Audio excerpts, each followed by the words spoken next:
Et salut tout le monde, j'espère que vous allez bien. Alors là, on se retrouve pour un nouveau vlog. Je suis trop contente, je viens de recevoir un colis de Vive le Végétal que Carole d'une fleur parmi les fleurs m'a fait envoyer.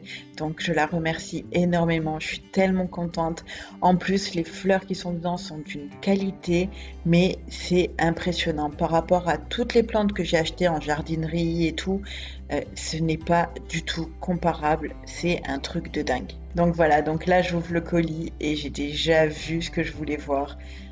Voilà, donc j'ai eu trois plantes comme celle-ci, ensuite j'ai eu un persil et j'ai eu des pétunias, mais des pétunias, mais d'une couleur magnifique. Vous allez voir ça tout à l'heure, mais c'est juste magnifique. Donc du coup je les ai mises dans une barquette pour, euh, pour les faire tremper dans l'eau, pour qu'elles reprennent un petit peu. Ensuite, c'est au tour de faire une petite coupe à mon ostéospermum qui a tendance à avoir les fleurs qui fanent et il vaut mieux les couper pour que d'autres bourgeons éclosent en fait, pour favoriser la pousse de nouvelles fleurs. Donc voilà, donc là je nettoie progressivement. C'est un petit peu chiant quand même à faire. En plus, je trouve que la sève en fait de ces plantes-là colle un peu. Et ce que je vais faire ensuite, c'est de le rempoter en fait dans un pot qui est plus grand parce que celui que j'avais était vraiment trop petit et c'était un petit peu galère.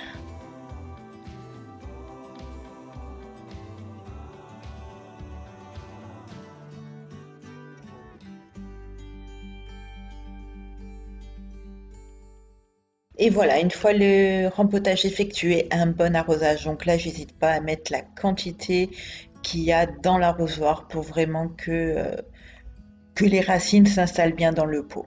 Ensuite, on passe à l'entretien des jardinières que j'ai sur le balcon. Donc, je vais juste venir couper les fleurs qui sont fanées pour favoriser la pousse de nouvelles.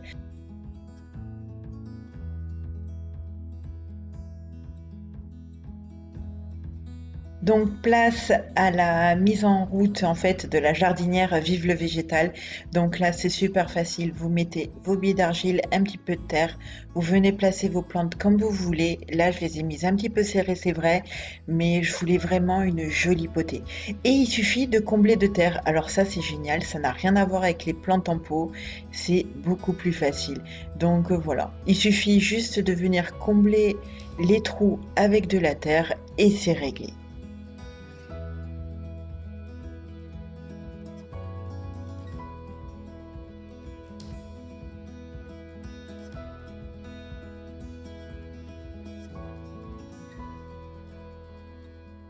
Voilà le résultat. Alors tout de suite, ça ressemble pas à grand-chose, mais dans quelques secondes, vous allez voir le résultat au bout de quelques jours. Regardez-moi cette potée comme elle est belle. Regardez-moi ces pétunias, cette couleur splendide. Bref, j'en suis complètement dingue. Et je tenais encore vraiment à remercier Carole parce que c'est un chouette cadeau qu'elle m'a fait là. Je voulais vous montrer l'évolution des boutures de Kalanko et Lévi-Tirents. Voilà, donc ils ont tous pris, toutes les boutures ont pris. Il y en a quelques-unes qui ont moins grandi que d'autres, mais elles sont toutes magnifiques. Donc là, on va s'occuper de cette potée de Graptosedum Francesco Balbi qui a bien poussé et du coup, en fait, on a les tiges qui se cassent, donc il faut absolument qu'on les bouture pour qu'elles puissent survivre.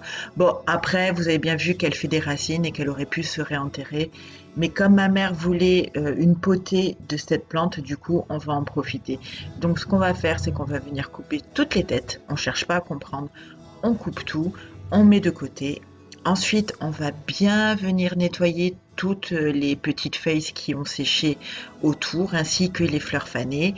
Donc, je pose tout sur un plateau et ce qu'on va faire, c'est qu'on va attendre que les têtes fassent des racines pour qu'on puisse les rempoter dans un nouveau pot. Donc là, ce que je fais, c'est que j'oublie pas de noter le nom pour mettre sur mon plateau parce que j'ai un problème avec le nom des succulentes, c'est que je les oublie. En même temps, c'est pas facile, il faut dire ce qui est. Alors, toutes ces tiges qui restent dans le pot, on ne les jette surtout pas. On va faire des boutures de tiges. Donc là, je viens un petit peu casser la motte parce que c'est bien sec, ça fait quelque temps que c'est dans ce pot. Je vais enlever ensuite toutes les petites feuilles qui sont séchées dans le pot. On va bien nettoyer tout ça. Et là, ce qu'on va faire, on va faire une espèce de surfaçage. Donc je vais venir rajouter du terreau, couvrir un peu mais pas totalement les tiges, et je vais faire un bon arrosage. Comme ça, il va y avoir plein de petits bébés qui vont pousser sur les tiges et ça va nous faire une nouvelle potée. Donc une fois que les racines ont poussé sur la tige des têtes que l'on a coupées, on va les rempoter dans un nouveau pot. Donc là, voilà la potée que ma mère voulait, donc elle va être super ravie. Donc et là, on voit la potée de base et on voit bien toutes les petites plantes qui commencent à pousser. Vous en avez plusieurs par tige. Au bout d'un moment, ça va faire un vraiment très joli effet. Et ça, c'est encore une méthode de multiplication de succulentes super facile à faire. Dans la continuité en fait du substrat pour les philodendrons, là je finis de rempoter les philodendrons qui me restent. Donc là je suis en train de faire mon mélange. Je vais dépoter mon philodendron Xanadu. Je vais aller rincer les racines et ensuite je vais mettre dans un pot transparent avec un mélange de sphaigne et d'écorce de pin comme je vous avais montré dans ma vidéo consacrée à ça. D'ailleurs, je vais vous la mettre dans le petit i. J'ai vu qu'elle vous avait beaucoup intéressé, donc si jamais il y en a certains qui l'ont pas vu, comme ça vous donnera l'occasion. Franchement, avec ce nouveau mélange, je suis tellement ravie du résultat. Mes plantes se portent mais tellement mieux que jamais je ne reviendrai en arrière. Donc une fois que j'ai enroulé les racines en fait avec mon mélange, je vais venir les placer dans le pot directement et tasser un peu.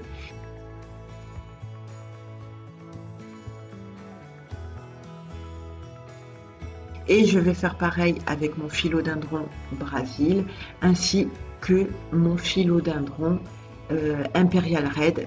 Alors là, ne vous inquiétez pas, vous voyez une feuille un petit peu marron, mais en fait, c'est la couleur caramel. À chaque fois qu'elle me fait une nouvelle feuille, en fait, les feuilles ressortent comme ça, puis après, elles foncent au fur et à mesure. Après avoir passé une bonne demi-heure à démêler ma chaîne de cœur, je déteste cette plante pour ça, c'est vraiment très embêtant en fait.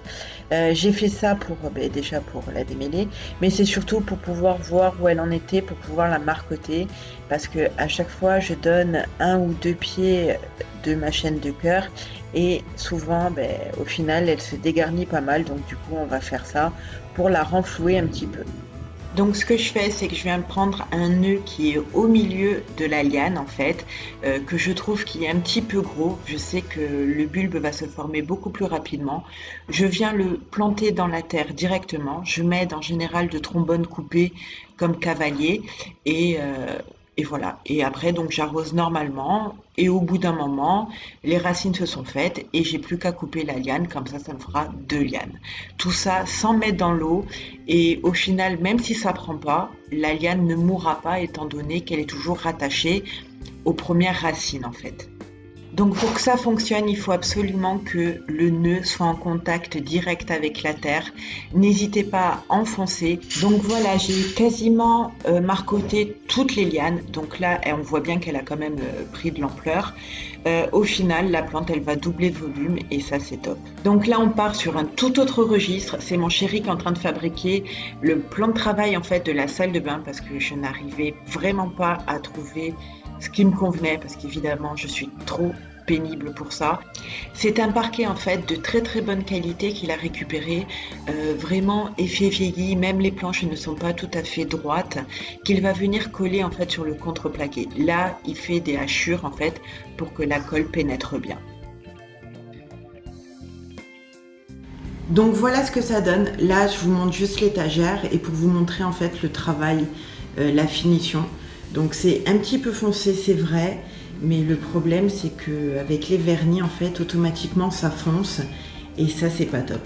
Donc là on voit bien les différences en fait entre les lattes. Moi j'aime beaucoup et j'aime bien comment dire, on va dire les impacts de la vie, on va dire ça comme ça. Donc on voit tout. Il est génial, il est vraiment très beau. J'en suis dingue en fait. Donc voilà, je me suis enfin décidée à faire mon petit potager tomate, on va dire, sur mon terrain. Donc je suis venue nettoyer une petite parcelle. Ensuite, je suis venue mettre un coffrage. Mon chéri a tout fixé, il a mis des piquets et j'ai planté 11 pieds de tomates pour le moment. Il y a un 12e qui arrive. C'est un monsieur du village qui m'a donné ces pieds de tomates en fait. Ce sont des pieds qui viennent à partir de graines qu'il a fait à partir de ses propres tomates. Enfin, vous voyez à peu près le cycle. Donc là, je les ai plantées très très tardivement, il faut dire ce qui est. Donc je les aurai certainement en août, mais je voulais vraiment débuter mon potager cette année, quitte à avoir très peu de choses, mais au moins pour faire style, j'ai quelque chose. Donc voilà, en tout cas, ce vlog est terminé. J'espère vraiment qu'il vous a plu. Si c'est le cas, n'hésitez pas à le liker, à vous abonner et à me rejoindre sur Instagram. Sur ce, je vous fais plein de gros bisous et je vous dis à bientôt dans la prochaine vidéo.